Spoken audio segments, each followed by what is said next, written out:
ഷാൻ ഓൺറി ഫാവർ എന്ന് കേട്ടിട്ടുണ്ടോ? ഒരു ഫേമസ് ആയിട്ടുള്ള ഒരു ഫ്രഞ്ച് സുവോളജിസ്റ്റ് ആണ്. അദ്ദേഹം ഈ കീടങ്ങൾ അല്ലെങ്കിൽ പെസ്റ്റസ് അതിനെ പറ്റിയിട്ടൊക്കെ, അല്ലെങ്കിൽ അതിൻ്റെ ലൈഫ് സൈക്കിളിനെ പറ്റിയിട്ട് അതിനെ പറ്റിയിട്ട് ഇൻ ഡെപ്തിലൊക്കെ ഒരുപാട് റിസർച്ച് ചെയ്തിട്ടുള്ള ഫേമസ് ആയിട്ടുള്ള ഒരു സുവോളജിസ്റ്റ് ആണ് അദ്ദേഹം.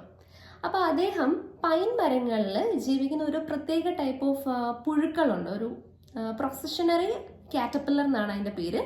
ഈ പറഞ്ഞ പുഴുക്കളെ പറ്റിയിട്ട് കുറെ ഫൺ ഫാക്ട്സ് അദ്ദേഹം കണ്ടുപിടിച്ചിട്ടുണ്ട്. അദ്ദേഹം ഈ പ്രൊസഷണറി കാറ്റർപില്ലറിനെ പറ്റിയിട്ട് കണ്ടുപിടിച്ച പ്രധാനപ്പെട്ട ഒരു ഫാക്ട് എന്ന് പറഞ്ഞാൽ, ഈ പുഴുക്കളുടെ എണ്ണം ഒരുപാടുണ്ട്. ഇത് ലക്ഷക്കണക്കിന് പുഴുക്കളുണ്ട്. അപ്പോൾ ഇവര് ദിവസവും 100 കണക്കിന് കിലോമീറ്റർ ദൂരം സഞ്ചരിക്കും, ഇങ്ങനെ ഇഴഞ്ഞു പോകും. അപ്പോൾ ഇവരെങ്ങനെ എഴയുന്നതെന്ന് വെച്ചാൽ, ഒരെണ്ണത്തിന്റെ ബാക്കിൽ മറ്റൊരെണ്ണം, അങ്ങനെ ബാക്കിൽ ഇങ്ങനെ ലൈനായിട്ടാണ് ഇവർ പോകുന്നത്. ഇവർ വഴി തെറ്റാറേയില്ല. അതുപോലെ പകുതി കണ്ണ് അടച്ചു വെച്ചിട്ടാണ്, പകുതി